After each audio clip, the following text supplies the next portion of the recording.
turning every form of sound down on my phone. There we go. I know, they brought us the... We love it. We love it.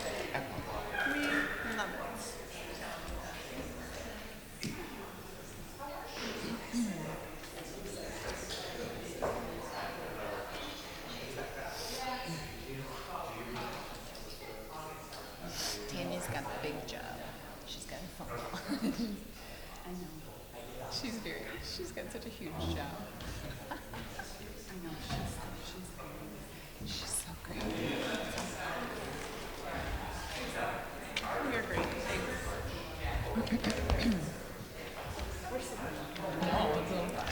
Are you comfortable on the inline? Yeah. You're good? Yes. Okay, so she's got the big job. God, that was excellent. You know? I'll tell you later. Yeah. Well, good morning. It's so great to be here with all of you. Thank you so much for taking time to join us this morning as we talk more about how together we are going to support downtown reanimation. Super excited about the panel that we have this morning and the insights that the three of them can offer to our collective downtown experience. So want to get started with that right away, but also wanted to give just a couple reminders as we have a number of stakeholders across downtown working very hard to collectively support downtown through reanimation. So a few things that we just want you to be aware of is our collective reanimation toolkit is available online. And so you can find that at mplsdowntown.com, and you can download a number of partner resources, and I know many of you are already doing that. And just a reminder, like our goal is to make a series of invitations to invite people downtown. We certainly understand the landscape that we're living in has a lot of layers, but really feel like together as we continue to make these consistent invitations, that people will re-engage with us as they're ready and in experiences as they feel comfortable with. But it's important to underscore that we have a lot of invitations to make, and there are things that are happening downtown that are helping to support us and drive traffic. And then the other thing we want you to know is the website is a great resource for you. It lists all of the events that are happening downtown. We are in the process of updating some of the guides so that you can experience downtown in new and different ways. But the calendar is a great tool, so encourage you to go check that out, and please tag us at mympls excuse me, when you're out doing things, and we really appreciate that. So that would be great. But definitely want to take a minute here to introduce those who are with me this morning. This group is a group that is working really hard to lead forward, like all of you. And for downtown right now, that is a very important thing. And so I will just maybe ask each of you to introduce yourself, and it would be great if you could also share a little bit about your role, kind of your connection to our shared work, and maybe why you love downtown. So Dale, we'll start with you. Hot seat. I really want to say reclaiming my time in this format. So my name's Dale Stark, and I'm the Public Relations Manager for Hennepin Theater Trust, and we own and operate and program downtown's three historic theaters, the Orpheum, State, and Pantages, and then our new event center at 900 Hennepin called the Hennepin. And so I handle all the publicity efforts for all the touring shows, concerts, as well as our public art programs, our district engagement programs, and our education programs. So we're closely tied in with the work Downtown Council's doing because we share a lot of the same messaging. We have a lot of the same goals with getting people to and from downtown to have enjoyable experiences. And what was the last thing? My favorite part of downtown? Yeah. Gosh, well, I moved back to Minneapolis about 8 years ago, and I've lived downtown since. Prior to that, I lived in Des Moines, Iowa, where I lived downtown for 10, 15 years. So I haven't driven to work in like 20 years. So that's definitely one of my favorite things, no commute. And I really just like being in the center of everything. Thank you. Thanks, Dale. Amy. Hi, my name is Amy Robertson, and I'm the Executive Director of Advancement for North Central University, which is located in Elliott Park.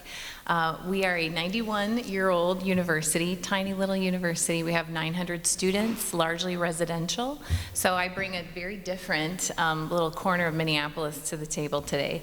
And I would say that we are very, very interested. We have a very strong vested interest in the work that the Minneapolis Downtown Council is leading us in terms of getting people back downtown. You can just imagine trying to populate a residential university. Bring your 18, 19-year-olds, you know what I mean? And so we very much care to see this downtown area thrive like it has for so many years, 90 years in our world. So that's me. Tanya. Hi, good morning.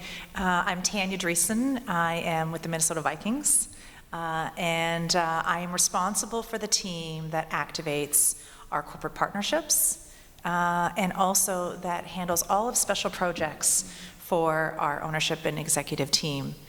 Special projects play a big role in what we're going to talk about today because these are installations or actions of the team that foster the community coming together. An example of that would be, no, that was a good beat, I like that. It's almost like the school chant there, it's getting ready for that.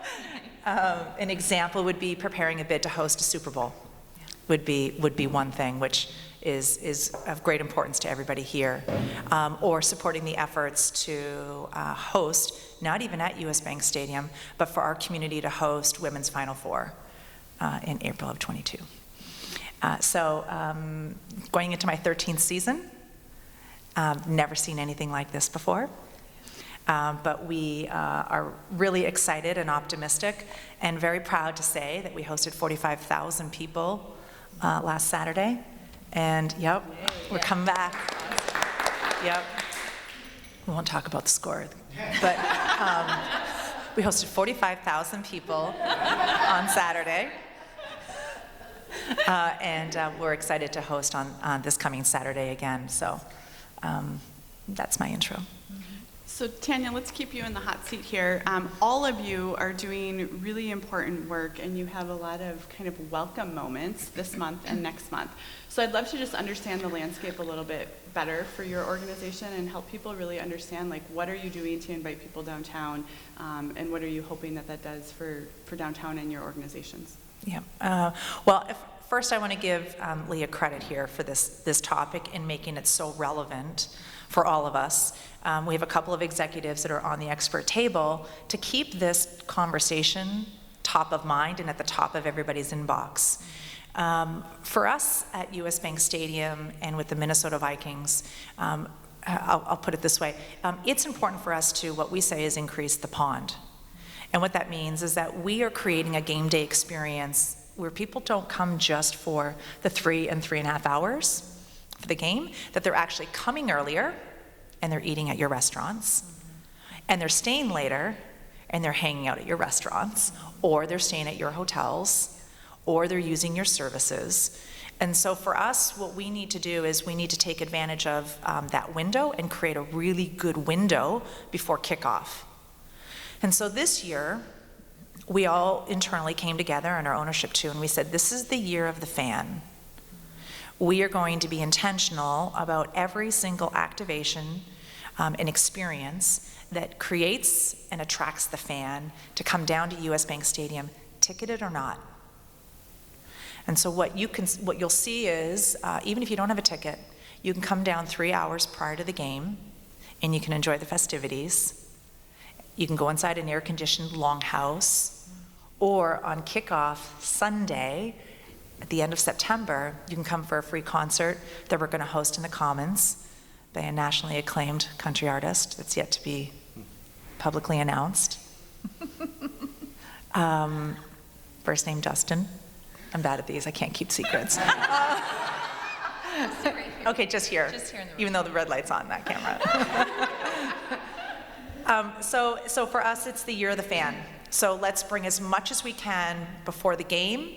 Let's use the Commons, let's use the Delta's Vikings Village, let's use the pregame plaza. I mean, while we have this incredible stadium down on that footprint, we also have this 3-acre plaza right in front, the 2-block park, and then of course the Delta Vikings Village. So we are focused hard on what we're going to do before the game. And there's people that are devoted exclusively for that. We have our food truck also that is new to us in just the last 3 years that we're going to have downtown as well.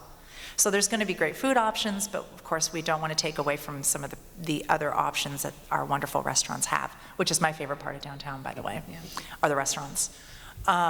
So we're all coexisting together, and we're all going to come together and making it safe also for fans. So that means we're going to have extra mags, and we are going to give people more time to get into the building. And we have gone paperless. So everything is on the phone now, which makes the contactless entry a lot smoother. And we saw that last Saturday. So, Amy, what about you? Well, we were fully in person at our university last year, although you can imagine, I mean, we had COVID protocols to the nth degree, and so we have essentially an entire freshman class from last year that we've never seen the lower half of their faces. We're literally retaking their freshman class photo that's always historically on the front steps of the library, and we're redoing it so that we can actually see them. But anyway, we are literally moving students in right now. Our student leaders returned yesterday, our student athletes returned tomorrow, and our entire freshman class, including my daughter, moves in this Saturday. And so we're excited. We've resumed Welcome Week activities. I mean, there's group walks downtown, scavenger hunts, that kind of thing. We have always valued our identity in the city. It's a distinction for us as a university that we are not just a small private university, we're a small private university in downtown Minneapolis, and that's never been a detriment to us. It's always been a selling point for us. And so we are fully embracing that again and saying, look, we can resume these activities. We're doing it smartly, we're doing it differently, but it doesn't mean we can't engage with the city. And so we have our alumni soccer games coming up when our alumni all come back and play against the current team and the old guys cheat because they can't keep up. That would include my husband. They all do that. But you know, that's happening. Homecoming is just around the bend. I'm excited. Part of my job is to put on our annual fundraising gala, and that's happening at the Depot. We're back at the Depot, which I love. I'm so thrilled to be working with a number of vendors right here from Minneapolis to put on our big dinner for over 500 people in October. So it feels like the gate, we're back on. Game's back on, we're ready to go. I'm using your sports metaphors. Yeah, I like it. It's coming right into my language. So good, Amy. That never happens. Go, Amy. Just Go, a few do minutes with her. No, but essentially, we've never felt more invigorated, quite frankly, in terms of the leadership at North Central. We are full of hope, and we are engaging. We're all in. So yeah. Great. Dale, talk to us a little bit about Hennepin Theater Trust and what you all are experiencing. Certainly. So I work in theater, and I'll try to continue the sports. So thanks for passing the ball. So as part of the touring Broadway industry, we're really excited that Broadway itself in New York is reopening, and all of the efforts that they're taking in New York to protect everyone that steps foot inside the theater. And a few of the big shows have already started tours. Wicked launched in Dallas last week. Hamilton launched in San Francisco. So we're excited to see a little bit how those roll out and what those patrons experience, if they have complaints about wearing a mask or any of the guidelines set forth by the theaters. So our first concert is coming up mid-September to the Wet Sprocket at the Pantages. And we have a handful of concerts before our big return to theater, which is Frozen, which is in the first weekend of October. So everything somehow aligned because the Orpheum Theater turns 100 during the run of Frozen, and we have Frozen for 3 weeks. So mid-October, the Orpheum turns 100, and the state turns 100 later in the same season. So we are embarking on a year-long celebration of celebrating 100 years of the Hennepin Theater District. And what we're excited about is how we can work with our partners in the district so that it is a community celebration of everything that's happened in the last 100 years and how we're looking toward the next 100 years. And, you know, to Tanya's point, with the bars and restaurants, it's about creating that complete experience. So we really need those bars and restaurants to provide the before and after moments of a show so that they return to downtown and maybe try a different restaurant or go back to the new restaurant that they tried when they went to Frozen. Conversely, we feel we need to, and we're excited after 15, 16 months of having nothing on stages, having an attraction that will bring people downtown and also fill those bars and restaurants and hotels. Yeah, Dale, it's such an important point that like having those collective urban experiences really help to support the full ecosystem of downtown. Curious, you know, what you're hearing from your patrons and what you're hoping that they will experience when they start to come downtown with more regularity. Sales for subscriptions have been amazingly well, one of our best actually, and we take that both. Part of that is the programming itself, because what's coming this season was supposed to happen all of last year. But people are inquiring when are shows starting up. We dealt with that for many months, and unfortunately we just didn't know. So it was always just pushing it down the field. You're moving the chains. Yeah, that's what you're doing. Thank you. I love that one. But people held on because when people buy a subscription or a ticket, the money technically isn't processed until the actual event. So they've just been holding on, and we've experienced very few complete refunding. And from our donors, what we're hearing is we're with you. We'll hang out until shows are ready to return safely, and it's definitely reflected in our sales. Yeah, so we've been doing a lot of research as we have together been working on supporting downtown, and what we're seeing is that the drivers for downtown largely have been sports, dining, work, but also more arts, theater, culture experiences that are now coming back. And so we know that in bringing more people downtown, we have to have those collective urban experiences, and there's this hunger to be together. Tanya, curious from your perspective, ticket sales, season ticket holders, what are you seeing? What's the momentum? What are you expecting? Yeah, it's phenomenal. So we've had a 99% renewal rate on season tickets. And so what a testament to our community and to our fan base. But I would lead with the community that they are ready for this and excited for it. And what we do now that we've had that very successful renewal rate, we are now polling our attendees.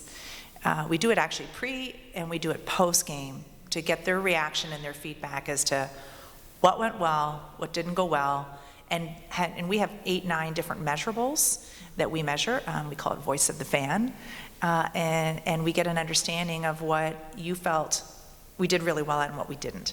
And there's things like entry and security and cleanliness.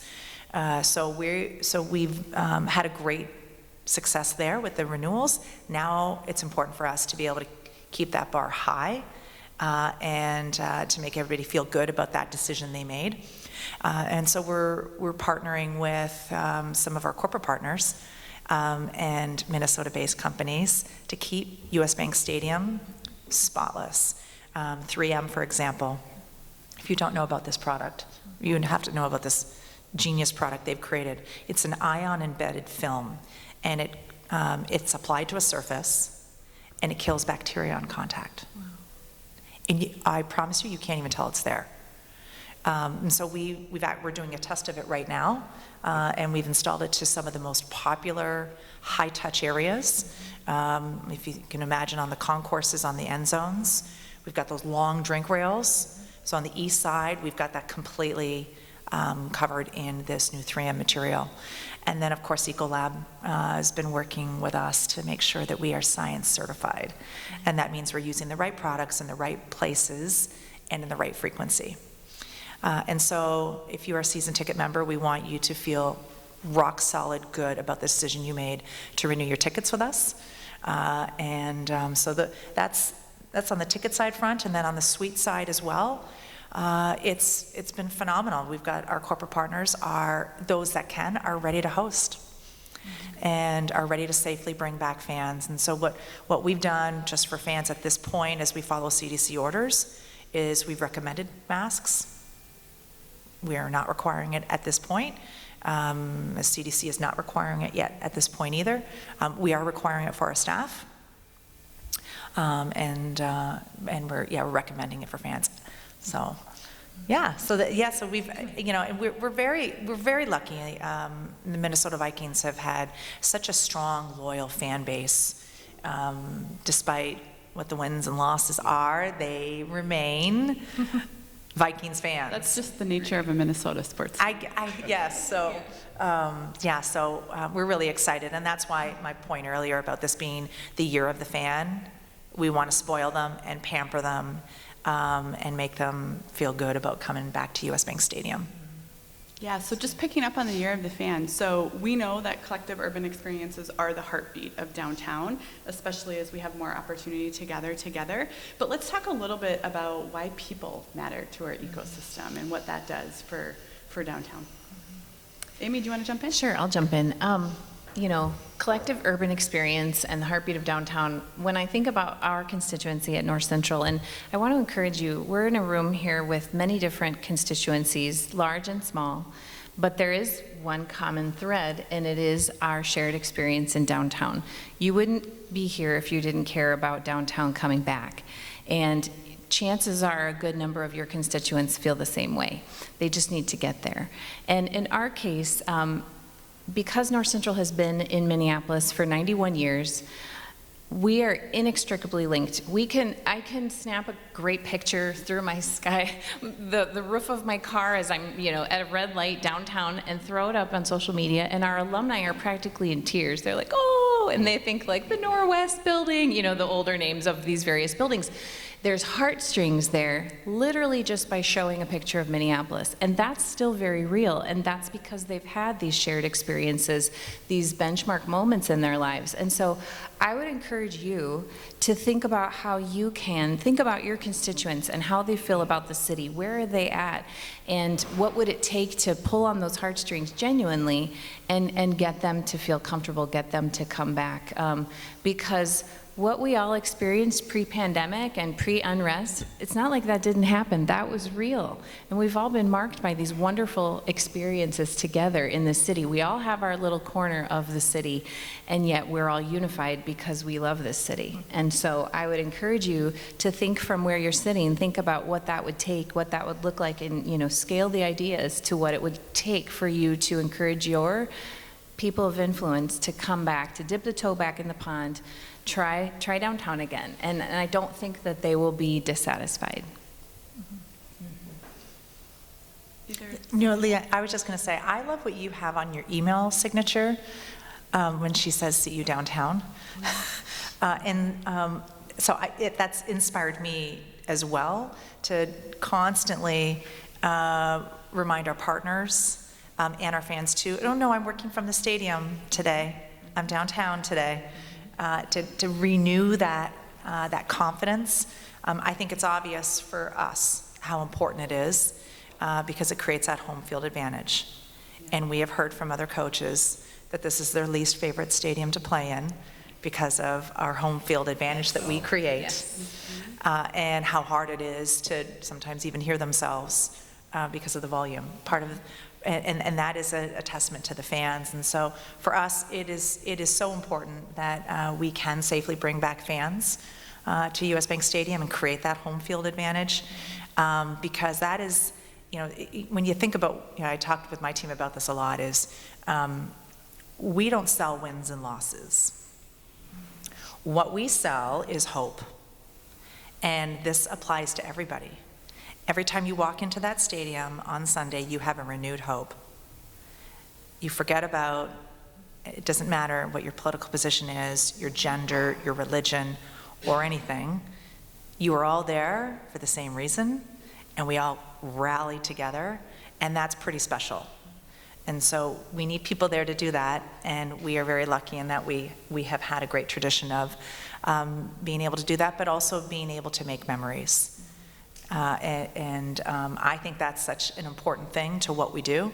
We're all doing it in different ways in our businesses, but when it comes to the Vikings, yes, there's a game that's happening down on the field, but really for us, what we're selling is hope. And what a special time for this country also to be able to do that with sport. And of course, we do hope to win, but that really is the heart of what it is that my team in particular focuses on. Yeah. Tanya, I love that word hope, because I feel like right now, you know, we have seen consistent incremental build, and there is momentum downtown, right? Like if we just look at from the 4th of July, we have continued to see increased momentum, incremental build, and yes, there's this moment that people were maybe hoping for in September. We don't think that moment is lost. It may look different, but we still expect more workforce to come back after Labor Day. We expect more workforce to return in October. We see that incremental build coming, you know, and right now as we look at statistics, we have about 35% of workers across downtown back. We know IDS Center is over 50%, and we know when we pulled numbers the end of July, you know, we had doubled the number of workforce that was back from May, right? And so we're seeing that build, but I think it's really important to talk about, you know, that incremental build and that hope like really does bring momentum, and as people start to feel the momentum, like that's where we start to get some traction. Absolutely. Dale, yeah, curious about your experiences. And we look at people are the life of downtown. You can have the great buildings, you can have the great art, the great events, but if there's no one enjoying it, there's no people walking up and down the street, there is no life. And we definitely saw that last summer with the streets were empty, and it was so weird and just almost eerie that it was super quiet. So with the increased return, that life we feel is that heartbeat's starting to get stronger, and there's safety in numbers. If you drive by a crowd, you have that fear of missing out. Hey, what are they doing? What are they waiting in line for? I want to check that out. So it's one of the things that we're really trying to concentrate on is the personal experience and just simply gathering, because we do, aside from the stage shows, we have a lot of public art, we have a lot of programs that people come to us or come to our event center, and for many it's their first time coming downtown, and we don't want them to be scared. We don't want them to, gosh, I remember people were afraid of one-way streets years ago. Which now is, it's roundabouts. There you go. Guilty. So it's about embracing that person on the street who might not be at the same level a lot of us are at with being comfortable walking from point A to point B, either from getting lost or just unfamiliar with their surroundings or intimidated by taller buildings or even escalators.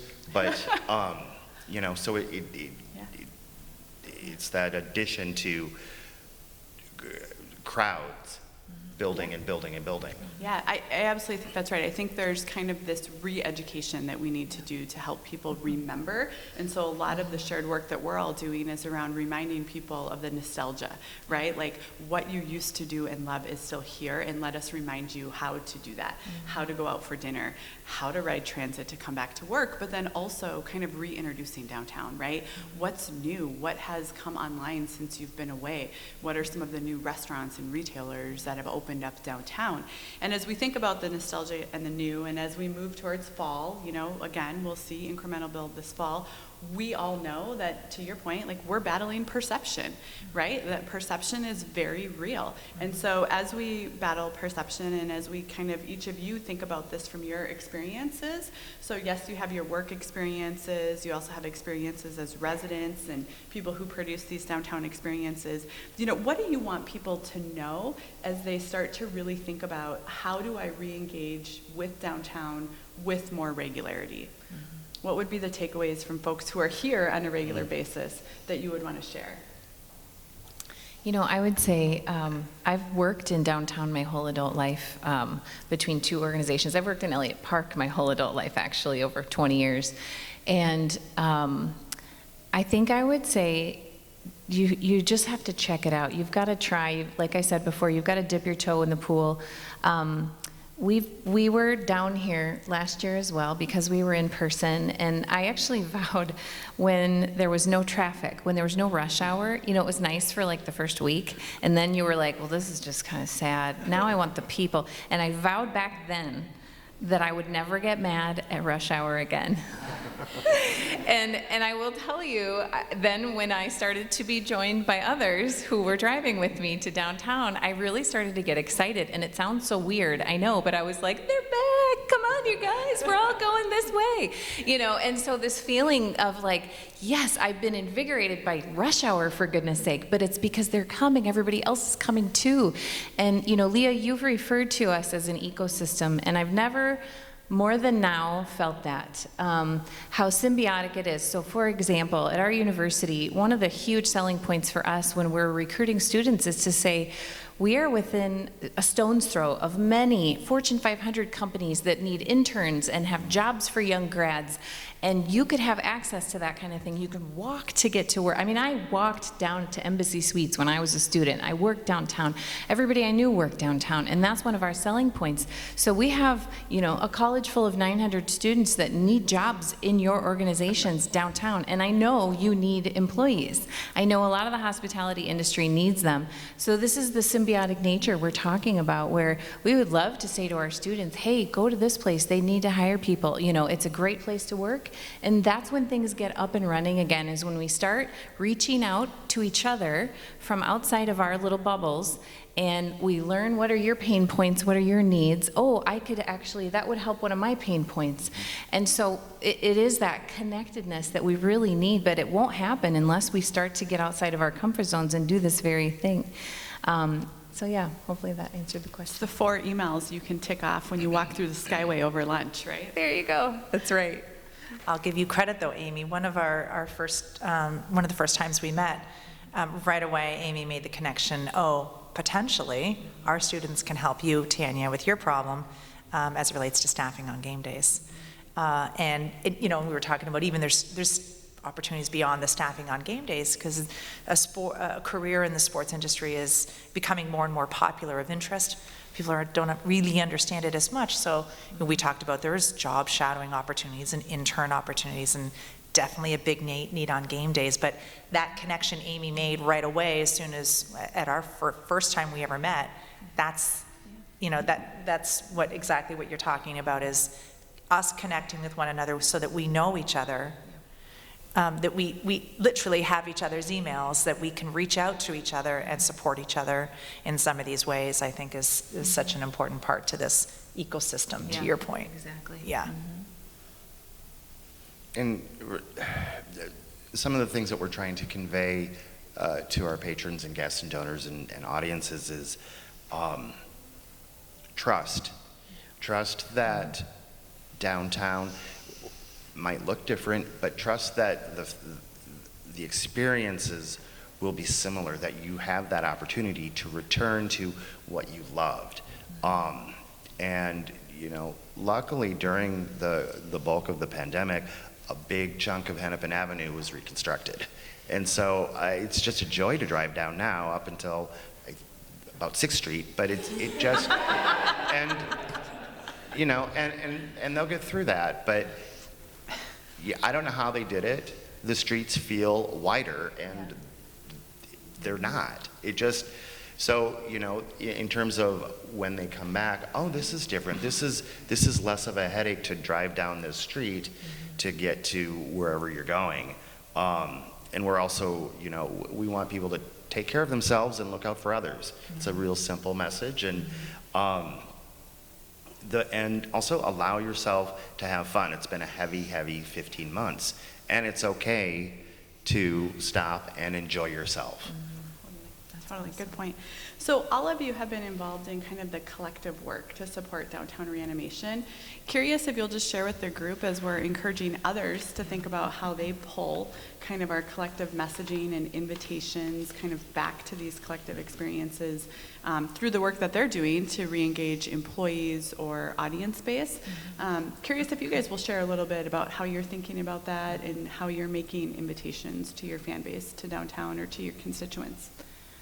I just want to say, when we first started talking about this, when you started talking about this campaign of trying to engage people, I felt like I was on fire because you guys were saying all the things I was thinking, but we felt alone. We felt like we were this little island in Elliott Park. We were the only ones back downtown. This is how it felt for a year. And so to hear you saying, like, we desperately want to get, like, we care so much about getting people back downtown that we are investing very likely all these dollars, all these efforts, all these man hours to get people back. It felt like the Minneapolis Downtown Council cared about my concerns at my little corner of Elliott Park. And at the same time, it felt so empowering because there were all these other organizations coming on board and joining the conversation. And I was like, wow, the Vikings, oh, well, of course they care, you know. They don't just come back naturally. You got to help people come back, you know. But it was so exciting to hear other people like ourselves that for us it was a huge pain point. I mean, I'll be honest with you, we were down 100 students last year between COVID and just the perception of how Minneapolis was. For a small university, you extrapolate those dollars, 100 students is a lot. Now, we are literally, classes start next Wednesday, and I just heard this morning we are still accepting students actively. Like, they are coming back. Now, we're on the backside scrambling, but we're like, yes, this is what we wanted, they're here. So it's gonna be good, but for you guys to know that there's other people, large and small, downtown, other organizations that care just as much about getting people back.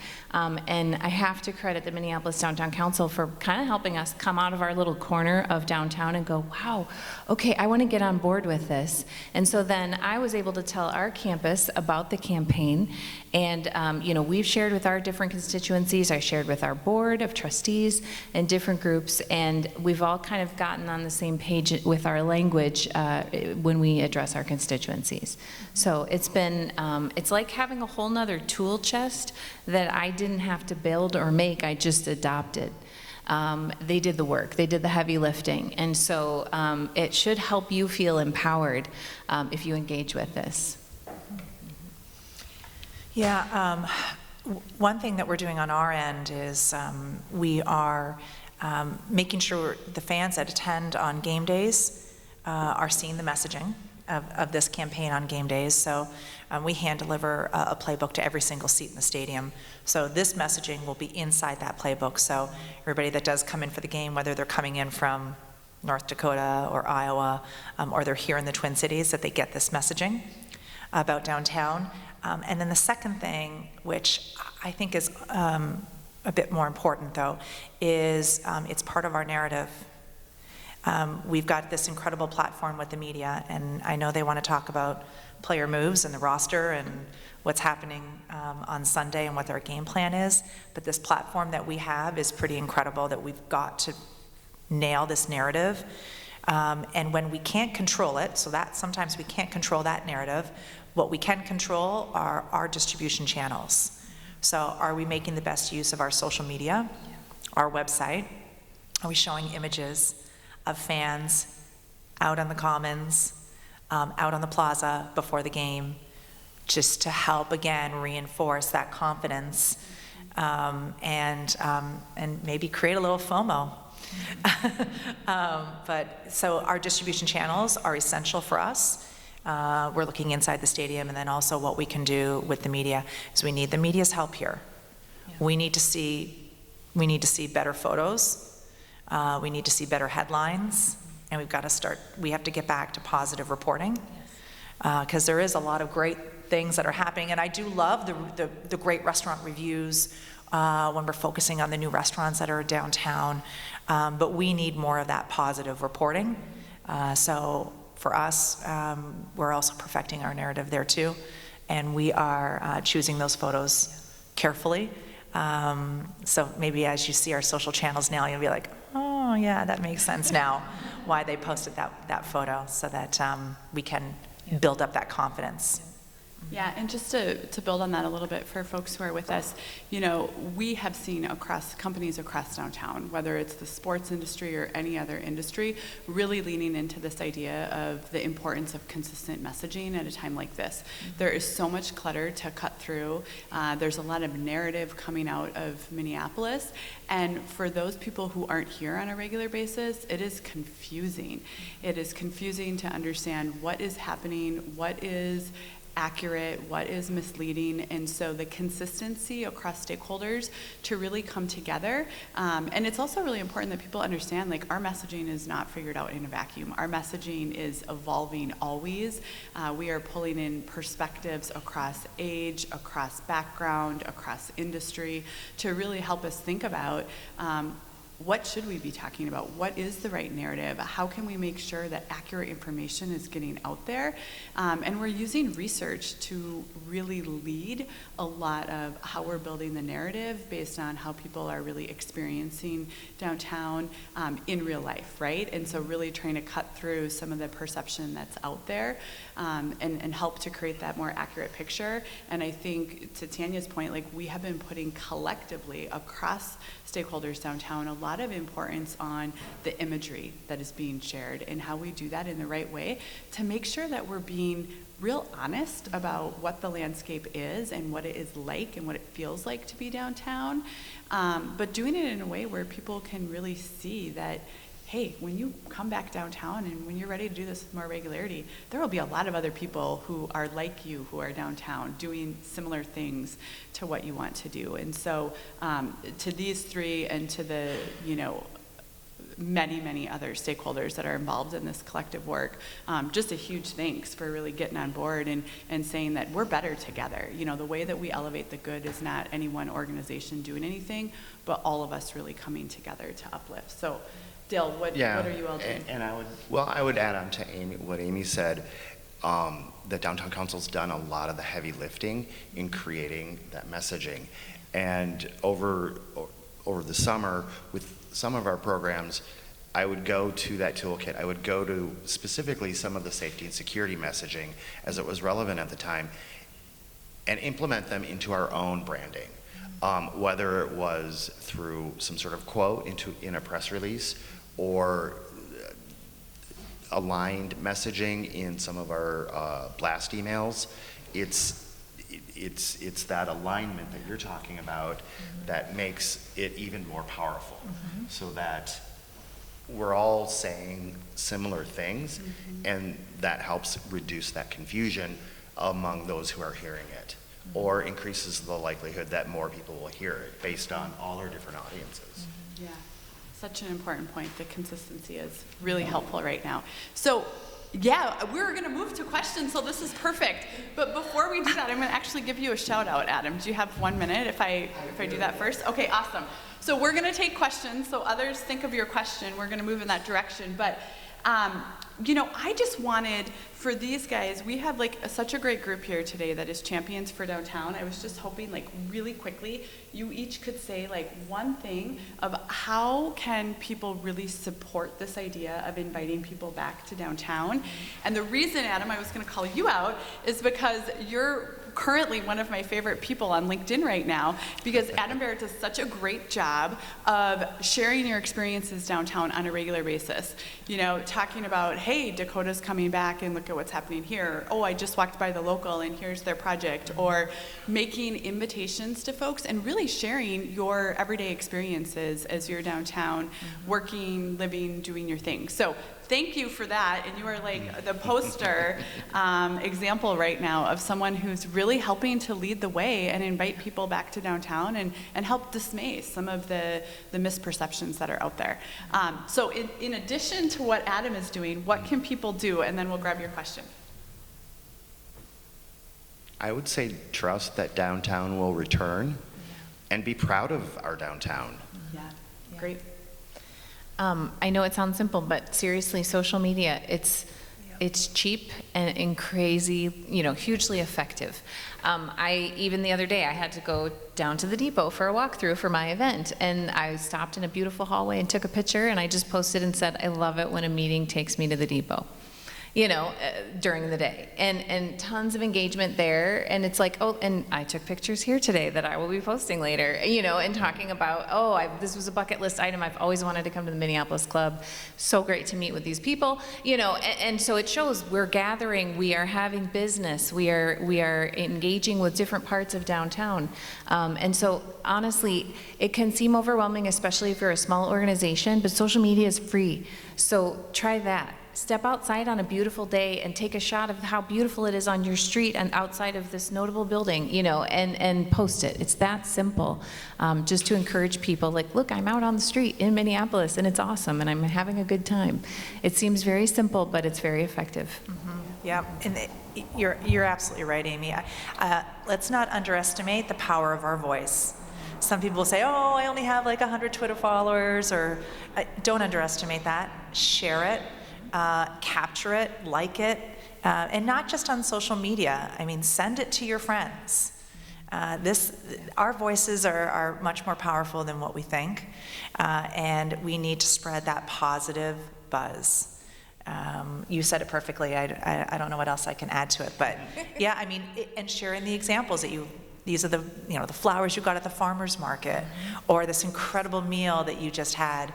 So that would be my thing, and I think and continue to tell people that, oh yeah, no, I'm downtown today.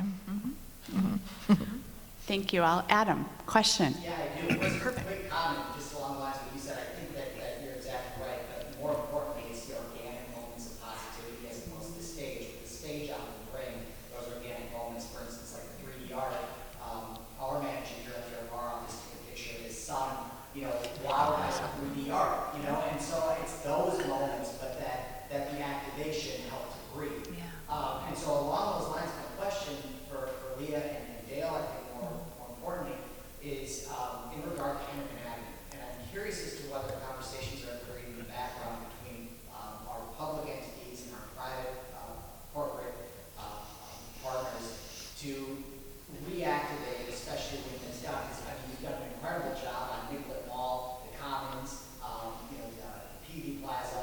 Is Hennepin Avenue also a focal point, and is that something that's going to help? We're going to help to spur, because we don't have the sidewalk dining over there. We don't have what Nicollet Mall does.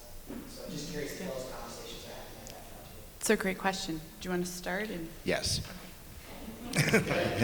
Now, one of the best things that we can do as an organization is listening and conveying. We're not the ones out there making everything physically, but we are at the table with all those planners, and they're looking to us for ideas of what's a neat art experience, what's an unexpected art experience, what's the traffic like, sidewalk traffic like during show nights. So there's a lot of chance for influence, but that influence comes from us listening to our audiences, and that's definitely one of the most important things, so that it isn't a handed down solution that, the city created this, the end. That it is collaborative, that it is that mix of civic and private individuals and audiences. Yeah, and just picking up on the activation side of it. So, first point, yes, spaces need to be built in a way where we can activate them, right? And to Adam's point, Nicollet, the Commons, PV, those have all been spaces that we've been working really hard to activate this summer, and we're seeing momentum with that. Hennepin, do you maybe want to talk a little bit about partnership with Hennepin Theater Trust and DID on maybe some of the activations that could happen on Hennepin or the Alley Project, any of those nuggets? Yeah, certainly as a arts and cultural organization, we can bring to the table not only the ideas, but we work with a lot of local artist cohorts, so we can bring the talent and the flash. And with the Alley Project, I know that's a great mix of, hey, we know of these great musicians, and we can bring them to create an activation that might align with a show when there's going to be a lot of people coming. So it's a lot of relationship building, it's a lot of partnerships, which I think collectively is great for everyone, because it's not just one point of view being programmed or told to someone. And I think from a strategy perspective, like one of the things we're really trying to think collectively as a community about when it comes to activation is how can we really create the most impact, right? And so really thinking about, like, we have now a collective calendar for everything that happens downtown, right? It can be found on our website, and stakeholders across downtown contribute to that. So, there are ways for us to really think about, like, oh, Orchestra Hall is having programming these evenings. What can we do at PV that would be additive to that experience, right? And same with Hennepin Theater Trust, as they start to bring back more in-person theater experiences. What are the type of pop-up activations like Street Show that could easily happen on Hennepin Avenue, but maybe what are some different artist collabs that could happen in the alleyway to kind of create more space and kind of create those serendipitous moments, so that when people come downtown, they are coming for one specific planned experience. But our collective hope is that they leave downtown having 3, 4, or 5 experiences that are really positive, that then feed into the narrative that they go, they tell their friends, they tell their neighbors, they post on social media. Much like what the Tanya and the Vikings are doing on game day, right? Yes, there's an experience for those 66,000 ticket holders, but there are many more people that can come have a great experience pre-game, enjoy some of the free festivities in the park right outside the stadium, such a unique asset to an NFL experience, and then go to a bar and restaurant or walk the river with their family, or have some more of those experiences. And where can we kind of pop in activation? I know our team has been doing so much of just learning too this summer of, like, where do we create the most impact? What are kind of the spots that are most traveled that it's helpful to have some of those activations, and partners like the 3 up here and many more are really helping to contribute to that. And that collective calendar is incredibly useful across the board. We launched our X Games mural last week, and it's hard to launch a mural because everyone sees it as it's going up, so you don't have that sort of curtain drop moment. But when we were figuring out when do we want to sort of celebrate this, we did it just in front of the Street Art Festival because it was art related, and we thought, hey, this is a great way to give media even more potential good news stories that make a great package. It's a lot of the times it's we're writing it, we're doing their job, and hopefully they bite and convey that great story. But knowing what everyone else is doing is really important, because if there are theme nights at Twins, or if there's a bunch of things happening all on the same night, that's a traffic alert. So it's fully across the board. Yeah, definitely. Other questions from the audience today? We have time for a few. Laura, go ahead. Thanks, and thanks all for your reimagination. That's really exciting. I'm Laura Hackett with Bill Wilson Commercial Real Estate, and to kind of tag on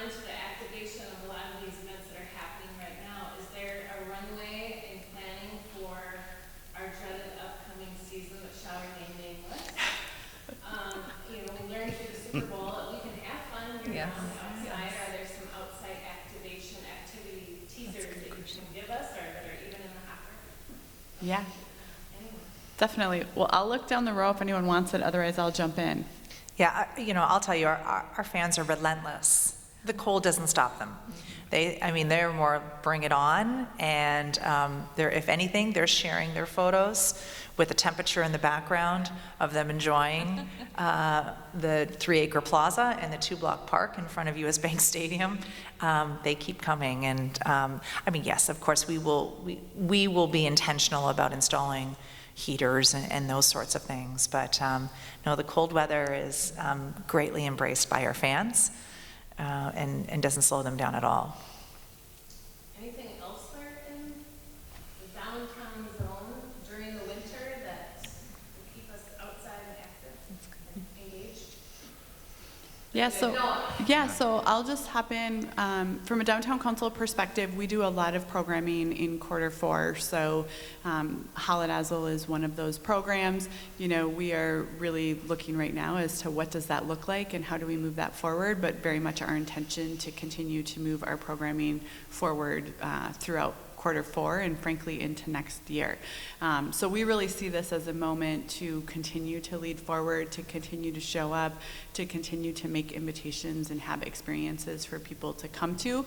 We also know that concerts are being booked across downtown, and so the concert calendar is back, and all of the venues downtown are moving forward thoughtfully and with the proper protocols in place, but certainly we see music as a big increase this winter as well.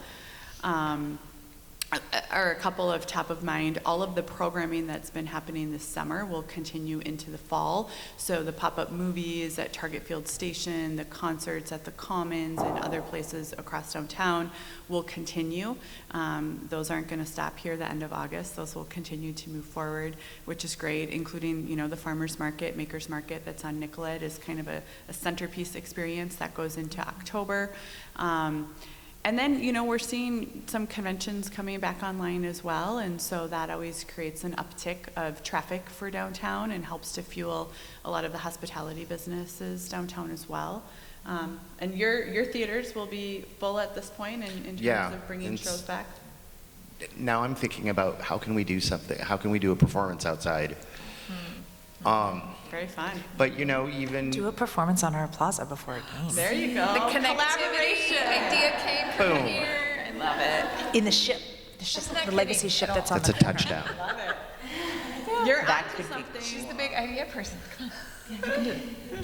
So that. You heard it here first. I Yeah. love it. That's great. Other questions? That's a great question. Nicole?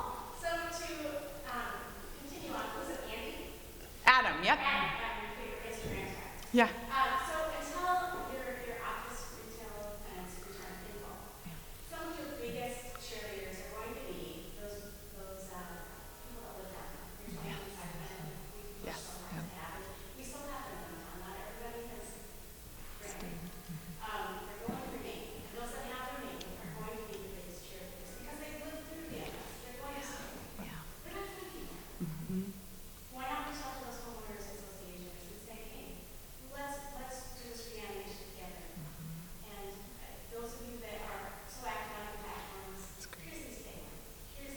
Let's just add these to your already active platforms. And maybe there's some of those people that really want to take that open and run with it too. Why not? That's right. Yeah. And let's not incentivize that with anything because then they are staged. They are not organic. I agree with that. The organic ones are the best. Yeah. But maybe there's a quarterly something, like we did the hospitality awards, where it's a community partnership. Here's an association that's been very active in this reanimation program that we want to do.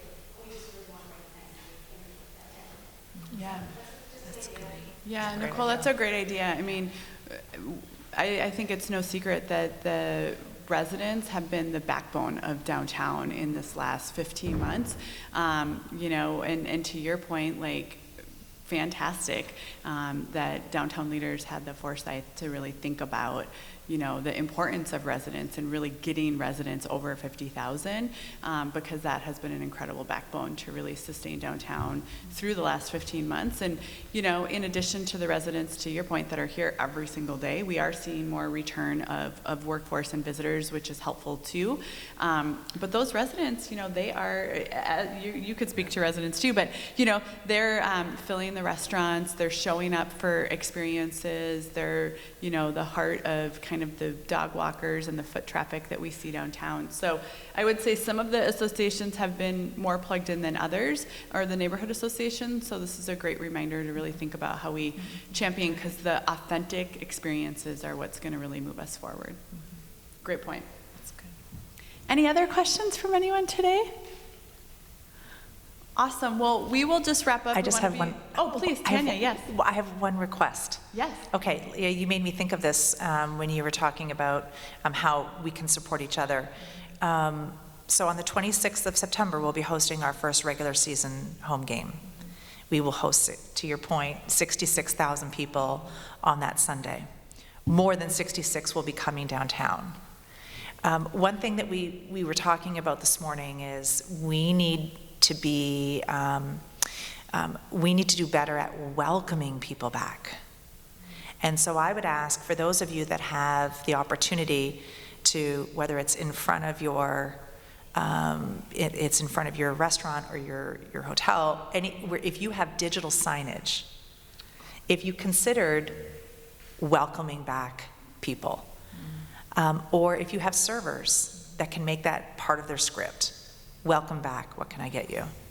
I think that will also send, it's small, but I think that will send a different message of heart, and how much we value people coming downtown.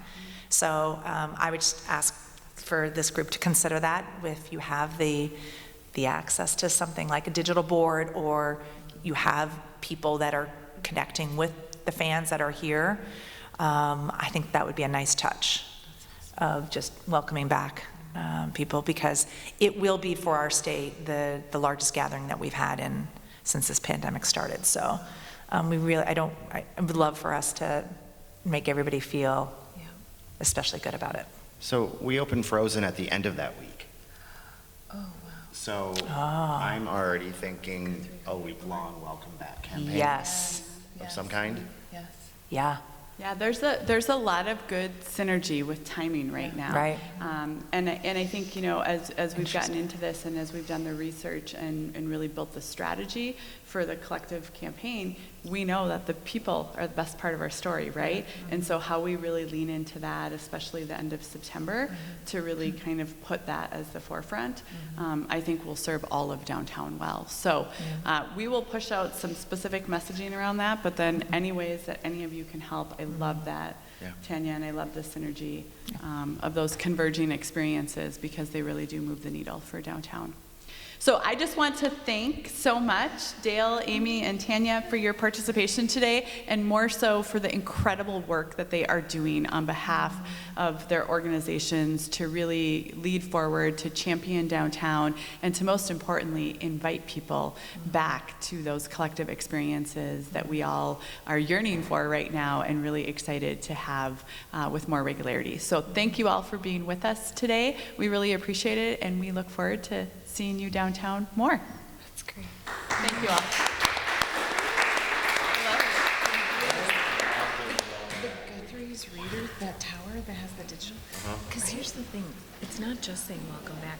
Welcome back says we've been anticipating your needs, your thoughts, your fears. Like, we've been planning. We're ready for you. It's not Yes. necessarily